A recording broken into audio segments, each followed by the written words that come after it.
Hello friends, welcome back to my channel. कैसे हैं आप सब? उम्मीद करती हूँ कि आप सब लोग बहुत अच्छे होंगे। तो आज मैं आप लोगों के साथ कुछ करंट का टॉपिक शेयर करने वाली हूँ, कुछ डिस्कस करने वाली हूँ।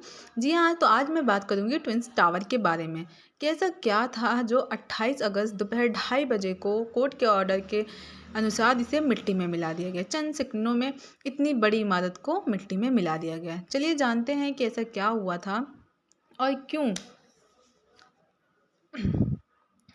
तो नोएडा के सेक्टर 93A में स्थित सुपरटेक ट्विन टावर ज़मींदोज़ हो चुके हैं। दोपहर ठीक 2:30 बजे तेज़ धमाके के साथ 32 मंजिला पूरी इमारत मिट्टी में मिल गई। इस गगनचुंबी इमारत को ढहने में महज 8 सेकंड का वक्त लगा। भ्रष्टाचार की नींव पर खड़ी इस इमारत के निर्माण में बिल्डर और नोएडा प्राधिकरण के कर्मचारियों द्वारा नियमों की जितनी अनदेखी की गई, उतनी ही बड़ी लड़ाई बिल्डर के खिलाफ आम नागरिकों को लड़नी पड़ी। आखिर कौन है ये आम लोग? कौन है ट्विन टावर का मालिक और क्या है इस ट्विन टावर का इतिहास? तो आज हम जानेंगे इसी के बारे में। तो हमारी कहानी शुरू होती है इसकी कहानी शुरू होती है 23 नवंबर 2004 से, जब नोएडा ऑथोरिटी में सेक्टर 93 में स्थित प्लॉट नंबर 4 को एमराल्ड कोर्ट के लिए आवंटित किया। आवंटन के साथ ग्राउंड फ्लोर समेत 9 मंजिल के 14 टावर बनाने की अनुमति मिली। ज़मीन आवंटन के 2 साल बाद 29 दिसंबर 2006 को अनुमति में संशोधन कर दिया गया। नोएडा ऑथोरिटी ने संशोधन करके सुपरटेक को 9 की जगह 11 मंजिल तक फ्लैट बनाने की अनुमति दे दी। इसके साथ ही टावरों की संख्या भी बढ़ाई गई। पहले 15 और फिर इनकी संख्या 16 हुई। 2009 में इसमें फिर से इजाफा किया गया। 26 नवंबर 2009 को नोएडा ऑथोरिटी ने फिर से 17 टावर बनाने का नक्शा पास कर दिया। इसके बाद भी ये अनुमति लगातार बढ़ती गई। लगातार इसमें इजाफा किया गया और इसमें कोर्ट के ऑर्डर से इसकी अनुमति को और बढ़ाया गया।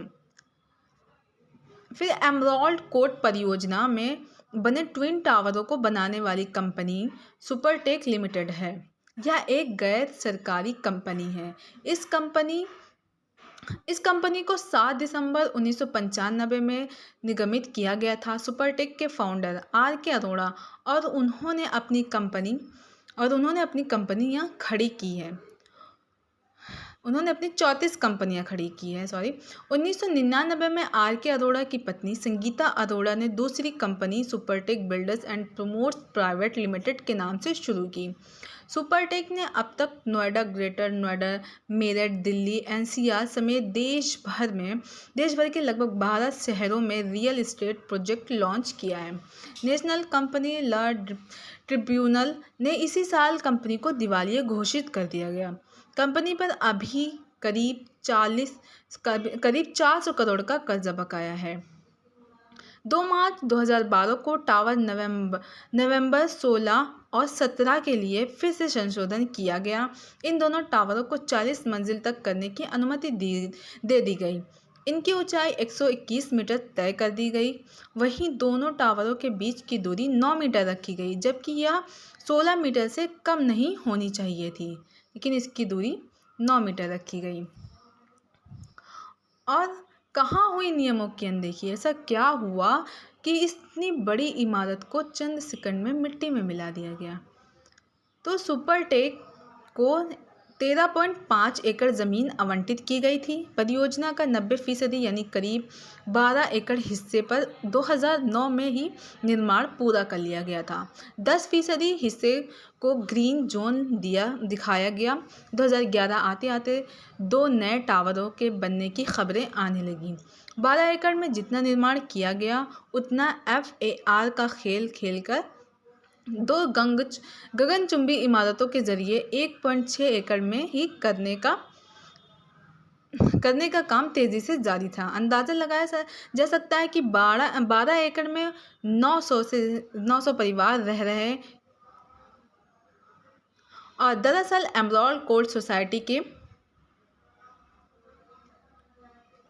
बायर्स ने ट्विंस टावर को बनाने में की गई नियमों की अनदेखी को लेकर इलाहाबाद हाई कोर्ट में याचिका दाखिल की।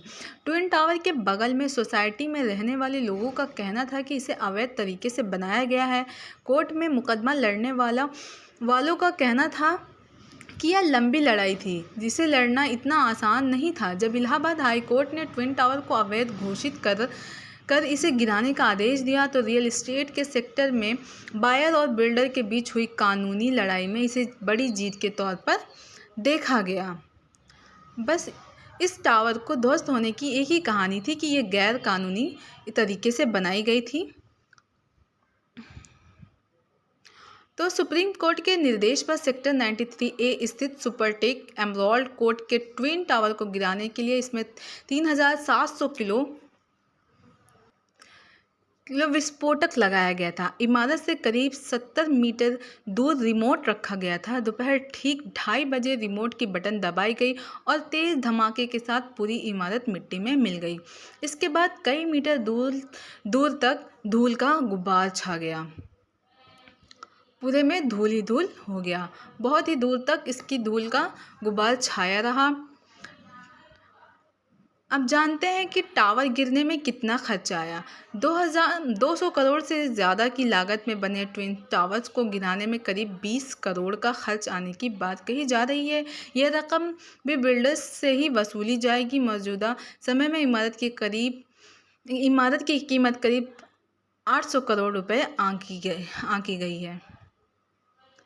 इस इमारत को बस एक गैर कानूनी तरीके से बनाए जाने के कारण चंद सेकंडों में मिट्टी में मिला दिया गया। अगर आपको इन्फॉर्मेशन अच्छी लगी हो तो मेरे चैनल को ज़रूर लाइक करें। थैंक यू फॉर वॉचिंग और सब्सक्राइब करे बिना बिल्कुल भी मत जाएं। Thank you so much.